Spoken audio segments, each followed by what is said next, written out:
Coming up on this episode of 101 Sports. Giancarlo swimming in the moolah. I put our NHL guys in the penalty box. And we are joined on the phone by one of baseball's up-and-coming stars. All that plus much, much more, and it all starts right now.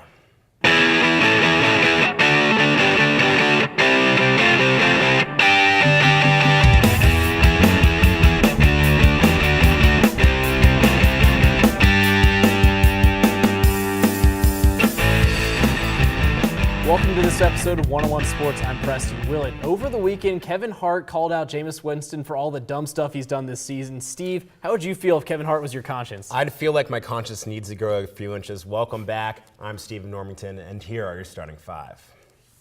The Miami Marlins and outfielder Giancarlo Stanton have agreed to a 13-year, $325 million deal, which is the largest contract in sports history. Is this a smart move for the Miami Marlins, considering he makes up almost a third of their payroll? No. Baseball contracts have gotten completely out of control. Are you kidding me? This is the most ridiculous thing I think I've ever seen watching sports, being a fan. I'm just saying, 13 years. There's no way Giancarlo Stanton's going to be playing at the level he is right now for 13 years. Forbes magazine valued the Miami Marlins at $500 million. They ran at a negative $8 million deficit last year. How can you rationalize paying over $300 million for a player? Well, absolutely ridiculous. It's just funny because the Florida Marlins are a team, or the Miami Marlins are a team that we considered that, you know, they were the ones with the least amount of payroll. And they were always the laughing stock. Yes. Hey, this really reminds me, how do you not learn from Joey Votto? For the Reds, they can't even compete in their own division. And they paid him over $200 million. Things don't even work out. They can't even play against the Pirates and the Brewers anymore. I'm just saying, if you're the MLB, if you're not going to control payroll, you're not going to control contracts, you need to start vetoing contracts. For the second time this season, Derrick Rose has gone down with an injury, this time a strained hamstring. In the past couple seasons, Rose has injured both knees, his ankle, and now his hamstring. When teammate Joakim Noah was asked about the injuries, he said that people just need to chill out. Is Noah right about all this, or is Rose's injuries actually a concern? No, Chicago Bulls and their fans should brace themselves because Derrick Rose is no longer an everyday star in this league. He can do it maybe 54 games a year like Dwayne Wade, but he's not an everyday star. Steve, come on. Derrick Rose is still an elite player in this league. Dwayne Wade's still an elite player in this league, and he's been hurt. If you're an elite player and a franchise player, you're expected to play every day. Look, would you rather have him play every day during the regular season or play every day in the playoffs? Every day during the postseason, but stars play every single day. Derrick Rose is still an elite player, and I know there's a couple injuries, but there's just a hamstring, it's an ankle. These are injuries that even the great LeBron James gets. Derrick Rose, his big problem is that he has not changed his style of basketball. He still is relentless as ever. He still is close to borderlining out of control when he plays. But I know he can. That's so dangerous, though, in terms of injury, and he hasn't made that change. And he has the ability to shoot. I know he can do it. He just needs to actually do it on the court. So come on, in the words of Joakim Noah, chill out. D. Rose, Dwayne Wade, they just need to combine bodies, form a mega player. Derrick That's my Wade, call. there it is. Michelle Roberts, the executive director of the NBA Players Union, criticized NBA owners this week, saying that owners are expendable and are not the source of the league's monetary success. Roberts proceeded to claim that she wants a 50-50 revenue share between players and owners, at the very least. Were her comments justified? Thank you. Thank you, Michelle Roberts, for finally getting it. Steve, I'm going to throw two scenarios at you right now, and you're going to tell me which one is more profitable for the league. All her arguments are sensible. All the owners drop out, and we still have all the players, or all the players drop out, and you have the owners. Which one's going to make more money? The players. Exactly. All right? And that's why there should be a 50-50 split. The NBA is management, it's owners, it's players, it's all those small pieces that make it a great organization, Steve, and one of the most marketable organizations. I'm going to take us back a little bit. Last week, we talked about the new golden age. All right, maybe there's not a new golden age, but there was one, and guess who was led by? Michael Jordan and all those stars. Who got played fairly. Players in the NBA make $4.8 million a year. That's the highest amongst professional sports. They should not be complaining about it. Because they're the most marketable athletes on the planet. It's because the benches are smaller. There's less players. This past Sunday, the day after the Gators blew a fourth quarter lead against South Carolina, reports surfaced that Florida plans to fire head coach Will Muschamp. Only a few hours later, the school confirmed that Muschamp will leave at the end of the season, but will be allowed to coach the final few games of the season. Steve, is it wrong for schools to fire the coach before the season's over and to allow them to keep coaching? It's not necessarily ethical, but what does he expect? Him thinking he's going to be Florida's coach next year is like me thinking I can get to Florida with 2 miles of gas in my tank. This doesn't have anything to do. He wasn't going to be the coach next year. He's 27 and 20 during his tenure. Steve, it has nothing to do with Will Muschamp still being the coach. still like being the coach next year. It has everything to do with their hiring process, because big-time head coaches are going to look at this and say they can't trust the athletic department at Florida for putting Muschamp through this. I understand that it's a turnoff, but if you have Steve Spurrier, Urban Meyer winning championships year in and year out, those are the expectations your fans have. Absolutely. Those are the expectations when you're at Florida. But Jeremy Foley right now, the AD there, he can't be trusted because he's putting Will Muschamp through this process right now at the very end of the season. Just fire him at the end of the season. Absolutely. I guess always right. wait Ethics for the end of the always season. runs, right, guys? Always. World Cup champions Germany have threatened to quit FIFA if it does not publish Michael Garcia's report. Garcia, who investigated the 2018 and 2022 World Cup bids to Russia and Qatar, claims that FIFA's internal investigation into the bids contained, quote, numerous materially incomplete and erroneous representations, close quote. What impact would it have if Germany actually left FIFA and couldn't play in the World Cup? Look, FIFA is strong enough to stand on its own, because as much as people think they didn't need to stand on the crutch of Germany as their former World Cup champions, as the most recent World Cup champions, they don't. Look, they have other countries that are going to come up. Brazil, Spain, they're going to return. They're going to get better. Soccer is the most popular sport in the world. People aren't going to just not watch the World Cup because Germany's not in it. That's ridiculous. The country also lacks a lot of star power. No, I know they're the best team. They don't have that star, though. They're an exciting team to watch. They bring a lot of fans in, but they don't have a superstar to watch. Look, they have a lot of great players on the team, but none of them are that superstar guy that you have to watch. The most impactful thing that could possibly happen from this entire situation, though, is if other superstar nations join Germany, really twisting FIFA's arm.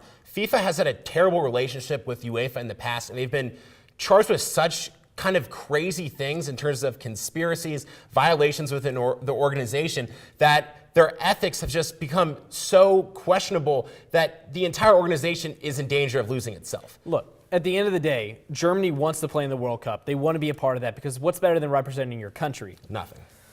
That's it for the starting five. But coming up next, Steve and our NHL experts take the ice in hopes of staying out of the penalty box.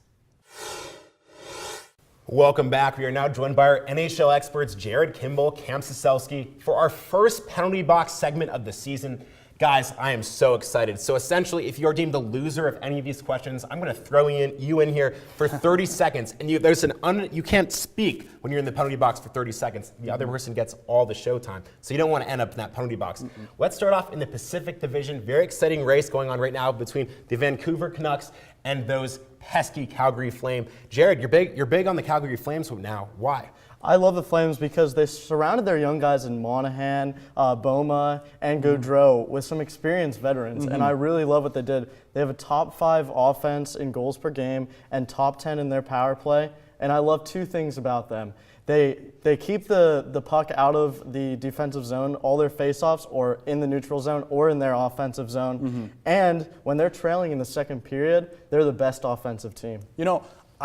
They've come out to a very, very fast start, but I just don't see it being sustained. I don't think they have the veteran leadership. Yuri Hudler, Mark Giordano, they're good. They're not great. They're not the Sedin twins, Ryan Miller for the Vancouver Canucks. So I just see Vancouver having more late season success. This team really hasn't been tested. Only played 2 playoff teams so far this season, outscored 4-1 in those 2 games. Jared, you know what that means. I'm throwing you in the penalty box. I'm sorry, bud. But let's move on to the Philadelphia Flyers. Jakub Voracek is off to a ridiculous start, leading the league in points. We're not going to debate that, but can he lead the Flyers in scoring? Oh, there's no question that Jakub can lead the Flyers in scoring going into the end of the season. He plays with 2 phenomenal players in Wayne Simmons and Claude Giroux.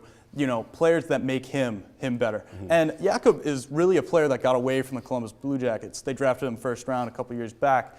He's a big guy, 6'2", 250 Ideal pounds. at hockey size, man. Oh, unbelievable. He's got a great scoring touch, and he's got the physicality to be a net front presence and put up goals and a lot of points this year. You're back. He's back. Back for vengeance.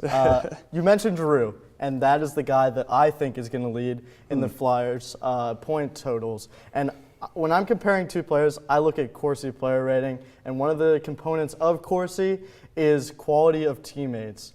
And Jakub Voracek has a 1.9, which is top 3 in the league, which means that Giroux is having a huge impact on him. My thing there is because they play on the same line, every time Voracek's getting or Giroux's getting a point, Voracek is also getting a point. This is not saying that Voracek is a better player than Claude Giroux, but he will end the season with more points than Claude One thing Giroux. you got to worry about this year with Claude Giroux is the Flyers don't know what's wrong with him. The medical staff brought him in. He's had blood tests. Right now it's just said that he has a lower body injury, but teams, what's been said around the organization is they might be keeping something big quiet from everyone else right now. Worrisome stuff. Jared, I'm going to have to throw you in the box again. I'm sorry. I don't know if you can handle it.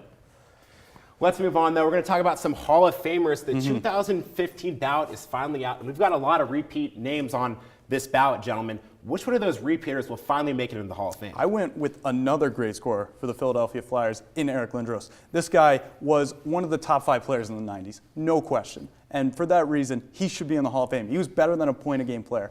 You know, he had some off-ice issues. There's no questioning that. And that could be what has kept him out of the Hall the past few years.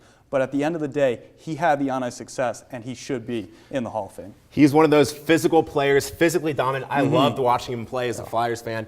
Jared, you're finally back. I felt like Eric Lindros back in there. But the reason why I don't like him is because in his last 4 seasons, he only put up 50 points in 1 season. But he had 7 concussions between 1998 and 2000. You know, if I had 7 concussions, my production would fall off too. The fact that he was playing with 7 concussions is phenomenal. My choice is Chris Osgood, franchise goaltender for the Detroit Red Wings. He has 3 Stanley Cup trophies, 2 Jennings trophies. And the thing is, he was absolutely fantastic in the playoffs. He's top 10 in almost every category that is possible for a goalie in the playoffs. And in the regular season, he has 401 wins, which ranks 10th overall, and the 9 guys in front of him are all in the Hall of Fame. Osgood, so good. Cam, I'm sorry, you're going to be stuck in penalty box purgatory.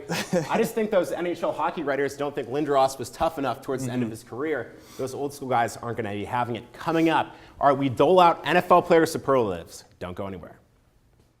It's no fairy tale that the right fit means everything, especially when it comes to car seats. Always choose one that's the right fit for your child's age and size. That does make a difference. To find out more, visit safercar.gov/the-right-seat.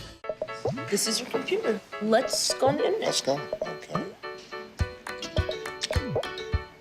She's gonna love me all over again. Now, Jamaica, here you come. here we go. Good job.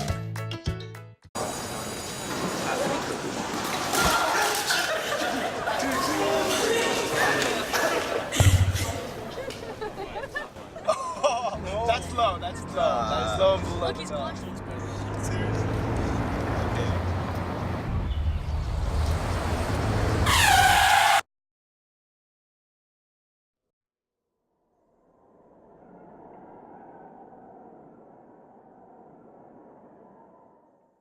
You sure you don't want some? It's chamomile.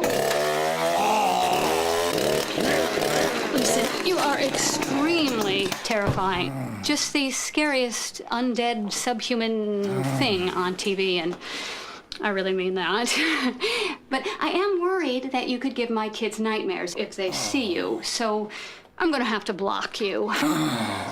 So that's it. Oh, and tell the zombies they're blocked too.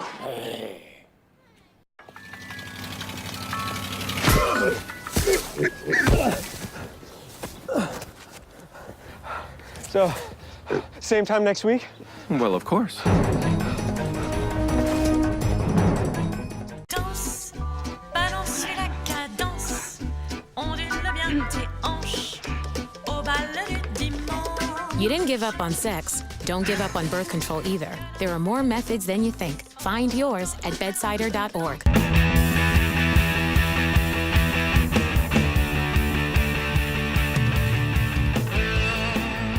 At the end of the year, everyone likes to hand out superlatives for different categories, and now with the NFL season coming down the home stretch, our NFL experts Andrew Zung and Ryan Meisinger are here to hand out a few to players across the league. Guys, we're going to start with the player most likely to break an NFL record at the end of the season. Andrew, who's your guy? I'm going with Andrew Luck, and right now he's on pace to beat Peyton Manning's record for most passing yards in a season. And with Luck playing against some easy defenses with the Jaguars and Titans, all he needs to do is keep a pace of 348 yards per game to beat the record. Against those two teams, he'll be able to pad his stats, and I see him breaking the record. And that record being 5,477 yards. You say Andrew Luck, I say Peyton Manning, the man who set the record last year, will break his own record. You said 348 yards per game for Andrew Luck, who's leading Peyton just by a little bit. For me, if Peyton Manning can get 300 yards, maybe a 500-yarder mixed in there, Raiders are in there, Chargers, Bengals. There's a couple teams that I think he could get an increased boost in yards and beat that record that he set himself. I definitely could see that. The one thing that Luck has going for him, though, is with Ahmad Bradshaw going out, Trent Richardson not being a really good running back, I see him just having to pass a lot. Right. And they will have to pass a lot, but it just seems like these two guys are just like tied together for eternity. They're always talking about them. All right, but how about the player most likely to play his way into a monster contract extension in the future? Who do you have, Ryan? Well, you got to switch to the other side of the ball. And a 3-4 DN, one of the best in football for me, Muhammad Wilkerson of the New York Jets. Say what you want about the New York Jets organization, but Muhammad Wilkerson is a fantastic defensive end. And I think after this year, he plays himself into a big contract because I think the Jets need to pay him if they want to keep him. I agree. As long as he stays healthy within the next 2 years, he's going to get that big contract. And speaking of a guy who stayed healthy, I'm going with Jeremy Maclin for this year. After turning down a longer-term deal with the Eagles, he stuck with the one-year deal to try to prove himself. Right. And his stats so far this year are better than Eric Decker's. He's going to get 1,400 yards receiving, 14 touchdowns. He's on pace for that. Question with Maclin, though, is who's going to pay him? Because I don't think it's going to be the Eagles. See, I don't think the Eagles will, but I think another team, because with wide receivers, who wouldn't want a guy who, before the torn ACL, he's been dependable. He's a high-quality character guy, big play. I think he'll get a nice 5-year, $40 million deal at least. Definitely a big-name player that's really worked himself back from that injury. But how about a guy that's most likely to lose his job during the season? Who do we have for that? I hate to say it so soon, but I think Sean Hill's going to be the guy to lose his job. Come on. He's a 34-year-old. He had 2 fumbles and interception. And even though Brett Favre was a little too crazy saying Austin Davis could be the next Kurt Warner or Tom Brady, I still want to see what Austin Davis has for this Rams team, who they don't have that many options. And he still was playing decently well for this first year really playing with full experience. Are we shocked that Brett Favre said something crazy? No, we're not about that. I'm going to go with Mark Sanchez, who I guess it's not much someone losing a starter job, but Nick Foles is going to be healthy soon, and I think he'll steal that job back from Sanchez after a 2-interception, 2-fumble performance last week. No, I agree, and the Eagles need Foles to come back to really get that good playoff push. Yeah, especially against the Cowboys, both 7-3 teams, they need Foles. Well, speaking of a guy who's known for his turnovers and Mark Sanchez, how about a guy most likely to have a turnover in every game for the rest of the season, Ryan? Who is Talk about Peyton Manning earlier. I'm going to go to the sad brother, Eli Manning. 2 rings, though. I hate the ring argument. He's gone 11 weeks in the NFL, just as everyone else, and in only 3 weeks, he hasn't had a turnover. So I think that doesn't bode well for But I see, Manning. the big thing about him, though, is in 50% of those games, he hasn't thrown a pick. And that's been his biggest problem. Like last year, throwing 27 interceptions. It's very unpredictable, right? He is unpredictable, but over his career, only in 30% of his games does he usually fumble. So I think one of those games he's not going to have a turnover, which is why I think Blake Bortles, who unfortunately is on the horrible Jaguars. I gotta be with you on that He's one. leading the league with 14 interceptions. I just feel like every game he's going to throw a pick somehow. Seems like he throws at least 2 every game. A pick or 2, a fumble in there, lost fumbles, who knows? Yeah. Well, from the good to the bad, those are the NFL superlatives. Coming up next, though, we are joined on the phone by one of the bright and upcoming players in the MLB. Stay tuned. Welcome back to One-on-One Sports. We are now joined on the phone by Arizona Diamondbacks center fielder A.J. Pollock. Thanks for joining us, AJ. Thanks for having me. When you played this season, you posted career-high numbers. Did you make any major adjustments entering the year? I don't know about big adjustments. I think you just kind of learn and you get a little smarter. You might have the same idea like you did the year before, but you get a little more confident and you get a little more willing to take chances and kind of go all in on certain ideas and certain approaches you want to have. And I think that's what kind of happened with me. I just got a little more confident with it. And, yeah, it's amazing what a little bit of confidence can get you. Well, unfortunately, you broke your right hand by getting hit by a pitch, and we're only able to play 75 games this season. Talk to us about the rehab process and what that was like for you in the big leagues. It's kind of weird because in Major League Baseball, you play so many games and you get so locked into a rhythm. It never stops, and then all of a sudden you get hit, and then everything stops. And it's just, it's a challenge. It really is. And then knowing you're coming back during the season and knowing it's your job, whether the team's doing well or not, like you really gotta show your stuff. I think they really wanted to see, that what I did in the first half wasn't a fluke. So, it's baseball. Most guys are gonna get some kind of injury. Hopefully it's not too big at one point or another. No question the regular season puts a lot of wear and tear on your bodies. The Diamondbacks had a bad season last year with many key players, including you yourself, falling to injury. Do you guys feel like if you had all the pieces in place, you could have competed with the Dodgers and the Giants? Yeah, you never really want to make excuses. I guess you never know. We started off with most of our guys healthy, minus our ace pitcher, but still started off really bad. So there was no excuse there. In baseball, it's kind of weird because you have a couple injuries and your team gets behind a little bit in the standings, and it's hard to know exactly what would have happened. But I think we would have been a little bit more competitive. AJ, Major League Baseball set up a committee to examine the pace of play in the game. We understand the fans' perspective on the issue, but as a player, do you feel the pace of play is an issue in the league? Yeah, when you're playing 162 games a year and you're trying to get on a plane later, I think they're looking for. I know they really want to get the pace of play better, and they want to get the calls right.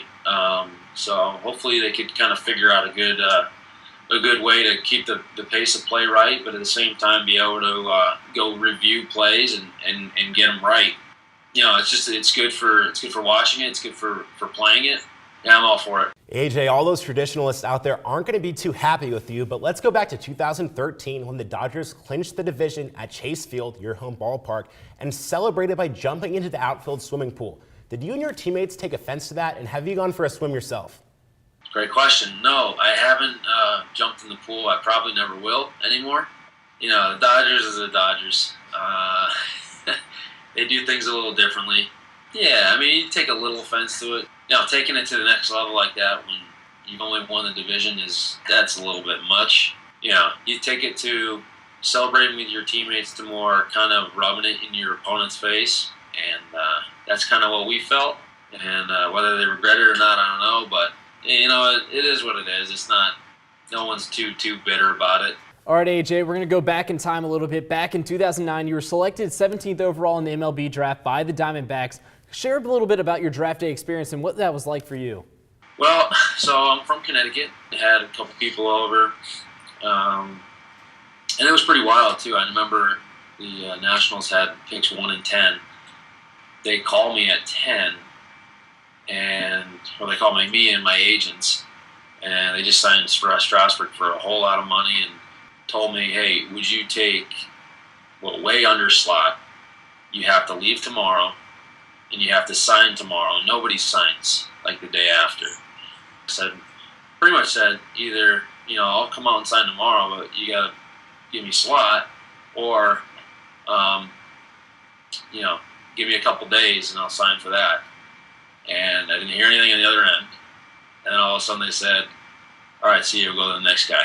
So then they hung up, and I said, all right, next team that wants me, I don't care what they want, I'm in. And then the Diamondbacks called at 17, and that was it. Lastly, AJ, what was your favorite moment as a big league player? I'd say going back to Fenway was pretty cool. Kind of going back in front of a bunch of people I knew, and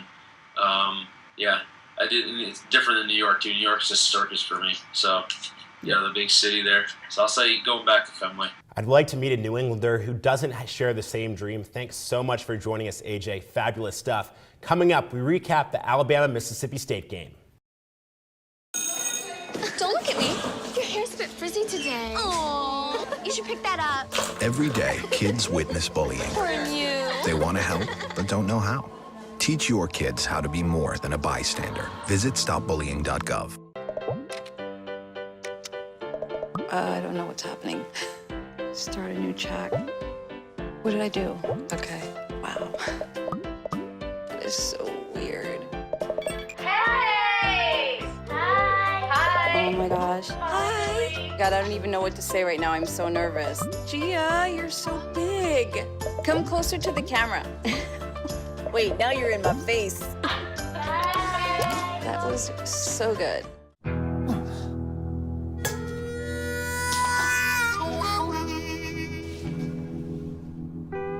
Get caught buzzed driving, and you could do some hard time.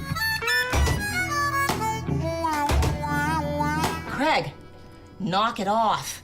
Sorry, Mom. It could cost you around $10,000 in fines, legal fees, and increased insurance rates.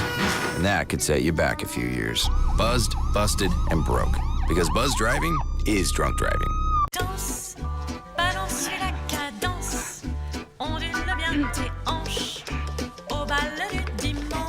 You didn't give up on sex. Don't give up on birth control either. There are more methods than you think. Find yours at bedsider.org.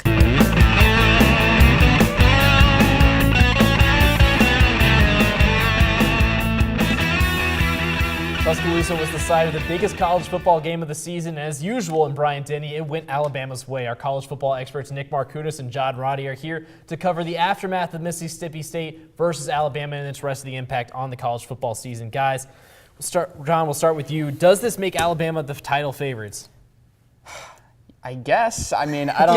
Yes. Yes. No, for me, they don't. It doesn't make them the favorites. Just because they beat Mississippi State at home by 5 off of 3 turnovers from Dak Prescott, that doesn't make them the favorites for me. I know that they played a flawless game. Okay, I know that. Yes. But this does not make them the favorites. They So lost to who's Ole your- Miss. who's My your- favorite's still Mississippi State. So I the still team think that lost to Alabama is your favorite. But the team, Ole Miss beat Alabama. So how can Okay. you say that? Because well, Mississippi State's State hasn't played Ole Miss yet. Okay, we'll see you so, there. so that's why I said maybe. So circle logic, we'll see. Yeah. But I think Alabama's got to be the favorite still. Yeah. Yeah. All right.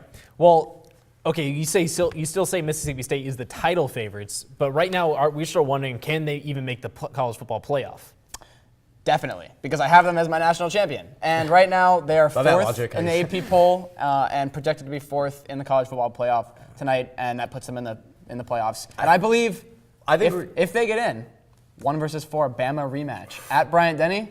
That'll be big. Yeah, I think, they'll have the speculation, the poll will come out. It doesn't matter until December 7th what the first 4 teams is. Obviously. And I don't think it matters to the last game of the season where they play Ole Miss. As we mentioned, the team that beat Alabama at Ole Miss. That defense is stout. They've only given up 11 points. They're leading the nation, giving up points per game. Yeah. Points are going to be hard to come by for that Ole Miss squad. I don't know if they get by them. I see them maybe dropping 2, maybe out of the playoff picture. Well, maybe how about on an individual level, Dak Prescott was considered the favorite to win and just go home with the Heisman. But now, after losing this game, is he still the Heisman favorite? No, absolutely not. Heisman players shine in big games. What did he do? He threw 3 interceptions. Not only that, he threw 1 in the 4th quarter in the red zone. So That's not a Heisman. Who's your Heisman? Oh, Marcus Mariota. Okay, Marcus Absolutely. Mariota has the same exact record right now as Dak Prescott. The only difference is Dak Prescott lost to Alabama, who you have as the favorite, which means that if Dak Prescott's only loss comes to your favorite of the national champion, But see, for the Heisman, how can you really? it's not about team play. It's about individual play. It's about individual moments. But And you also have to take into account the team he's on. Dak Prescott's on Mississippi State, who's in the best division, let alone the best conference, best division in college football. He's played 3 top 10 teams. He has, but you have to put the numbers involved. Marcus Mariota is just playing, from a number standpoint, absolutely flawless football right now. Only has 2 interceptions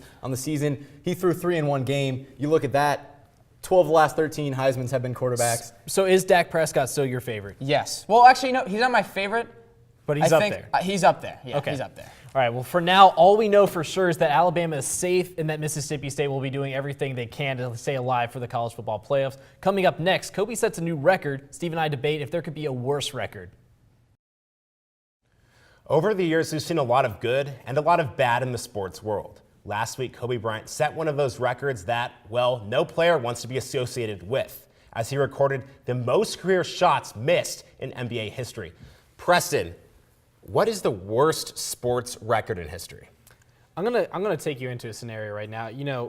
A running back fumbles 2 times in a game. He's benched for the rest of the game. What about if your quarterback fumbles 7 times in 1 game? 7 turnovers? That's pretty bad. Like Len Dawson, not even 7 turnovers, just 7 fumbles. Len Dawson fumbled 7 times in a 1969 game against the San Diego Chargers. And now, guess what? He had 2 interceptions on top of that. How much worse can you get? That's a pretty bad game. Chris Nealon, for me, takes the cake, the former Boston Bruin. He amassed 46 total penalty minutes in 1 single game, 10 penalties.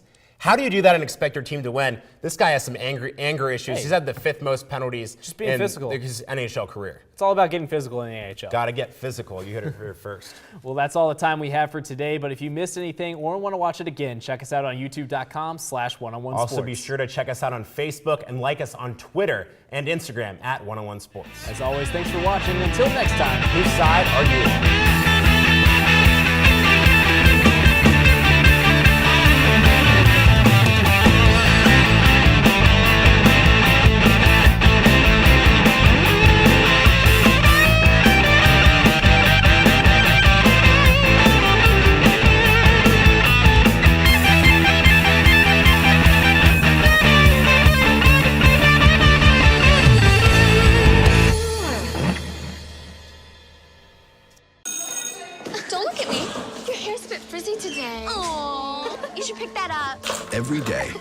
witness bullying. Poor you. They want to help, but don't know how. Teach your kids how to be more than a bystander. Visit stopbullying.gov.